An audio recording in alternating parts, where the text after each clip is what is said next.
kuatkan hati. Negeri ini memanggilmu kawan. Belajar bergerak berbagi untuk negeri. Guru penggerak majukan pendidikan. Guru penggerak Assalamualaikum Pak. Waalaikumsalam warahmatullahi. Saya Pak mohon izin. Kebetulan saya dari calon guru penggerak dari SMP kita ini ingin wawancara sedikit dengan Bapak. Apakah Bapak punya waktu untuk itu? Iya, silakan. Oke Pak. Bapak kan selama ini sebagai kepala sekolah tentu banyak menghadapi kasus-kasus di sekolah kita. Dari kira-kira seperti apa Bapak mengidentifikasi kasus itu merupakan dilema etika ataukah ia berupa rujukan moral?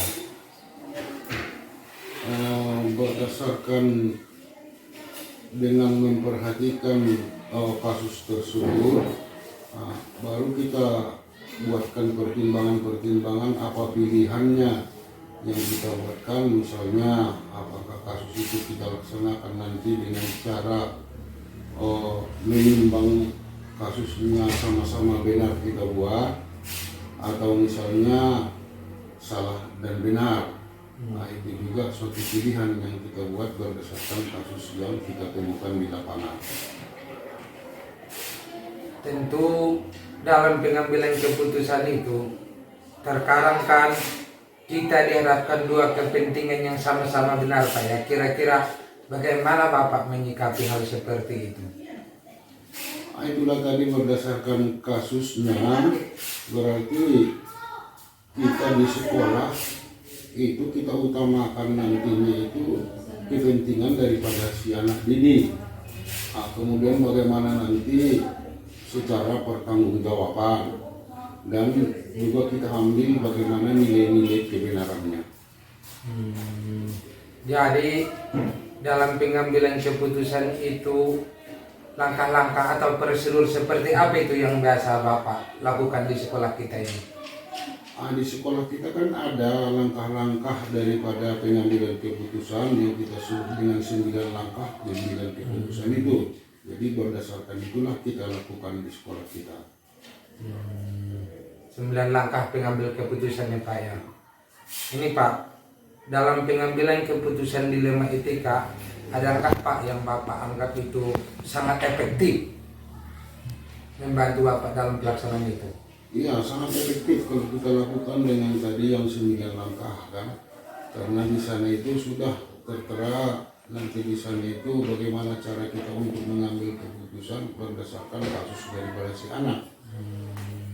Tapi biasanya itu nanti kasusnya itu kita arahkan mana nanti keputusannya bagaimana supaya si anak didik itu tetap dia bersekolah. Artinya kita memihak kepada si anak bagaimana supaya dia nanti tetap menjalankan aturan-aturan pendidikan yang ada di sekolah kita. Kalau hal-hal yang efektif sudah Bapak uraikan, kalau umpamanya ada nggak kira-kira tantangannya Pak ya Pak ya? Nah, itu otomatis ada kan. Kita kan punya lingkungan.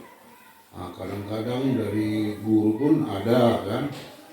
Apalagi nanti kalau kita hubungkan dengan kemasyarakatan. Jadi itu kebijakan kita yang nanti mengambil keputusan mana yang lebih tepat. Di situ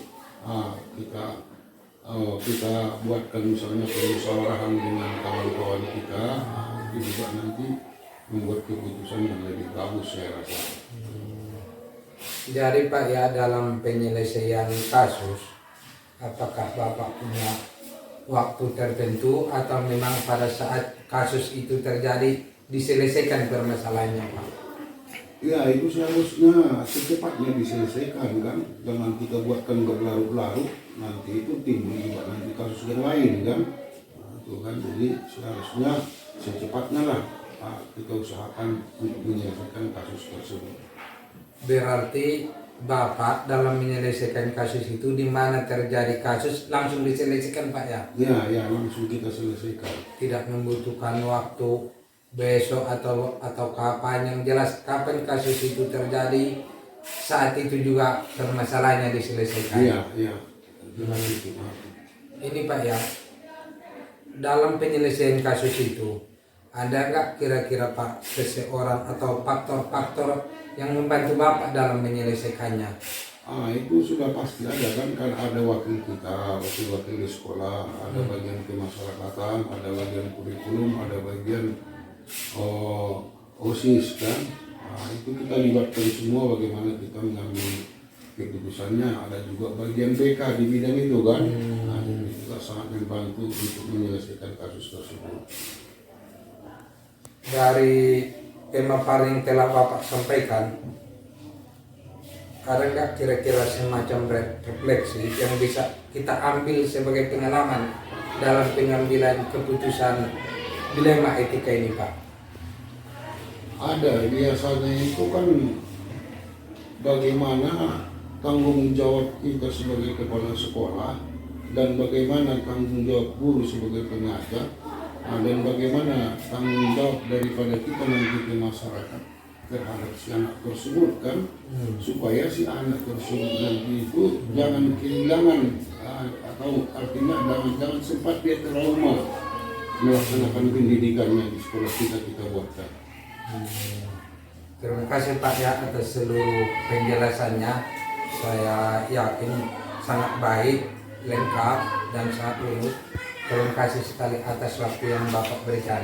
Assalamualaikum Pak. Ya, selamat Pak.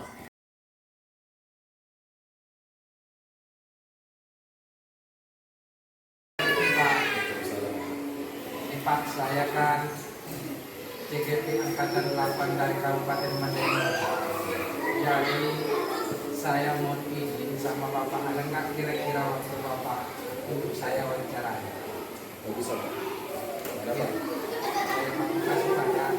Selama ini kan di sekolah kita barangkali pada pasti ada kasus pelanggaran jabatan. Jadi saya ingin bertanya sama Bapak, kira-kira bagaimana Bapak mengidentifikasi kasus tersebut? Apakah ia tidak etika atau bukan? Kita di sekolah ini kalau masalah dilema etika keputusannya sebenarnya sama-sama benar ya kan.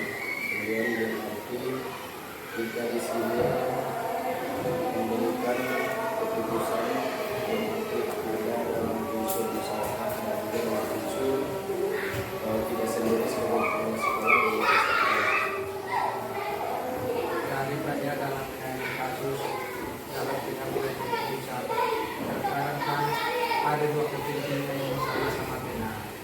Jadi kira-kira bagaimana Bapak itu mengambil kebijakan dalam menanggapi kasus dari dua yang sama-sama benar?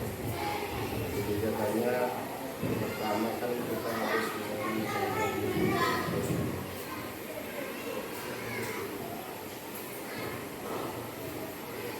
Jadi langkah seperti apa yang saya Bapak lakukan dalam menanggapi kasus tersebut?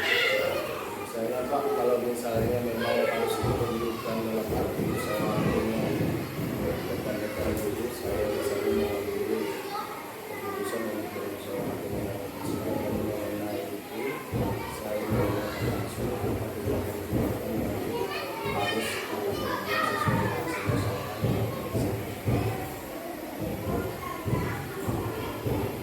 Dari Pak yang selanjutnya Pak ya, dalam menangani pengambilan keputusan dilema etika, kira-kira apa saja yang Bapak akan kita lakukan? ya kita harus misalnya bisa juga dalam arti kita mendapatkan dengan sekolah atau di luar sekolah bahwa kita akan itu dalam arti dalam usaha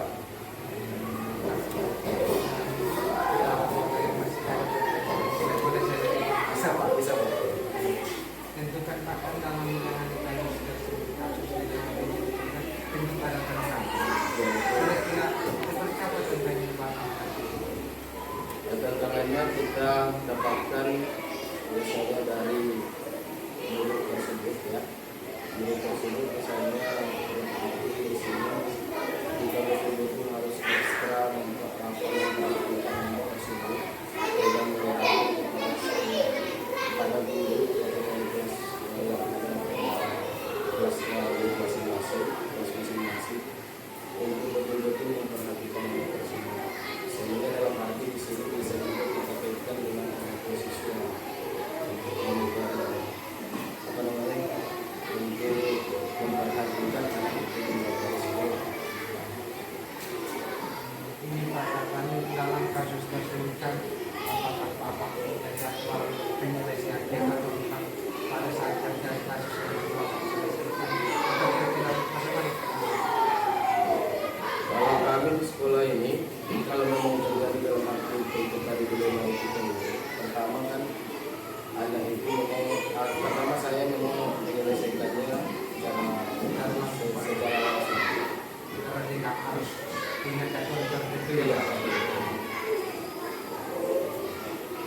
kira-kira pada seseorang ataupun faktor yang membantu atau mendorong Bapak untuk mengambil keputusan penyelesaian kasus ini? Kalau dalam hal musyawarah itu ada. Ya kan, tapi kalau dalam hal sendiri, misalnya menyusun sendiri, saya dalam arti pikiran saya, kalau memang masih bisa saya sendiri, saya bisa sendiri. Tapi kalau memang sudah dalam hal musyawarah, tentunya Bapak atau Ibu yang sendiri saya sangat mempertimbangkan. Dari semua yang Bapak jelaskan, Bapak sebutkan dalam penanganan diri kita, karena kira-kira Pak, seperti apa pengalaman yang bisa Pengalaman yang kami boleh, ya sebenarnya pernah terjadi juga Pak waktu kelas 3. Ada di situ seorang anak yang setiap hari misalnya sudah kami peringatkan dalam arti misalnya dia selalu di kelas sudah diperingatkan, dia misalnya juga sudah sering sering dari temannya. Di situ kami sering tidak bisa lagi mengambil keputusan sendiri, contohnya saya misalnya sekolah, situ kami membuat musyawarah.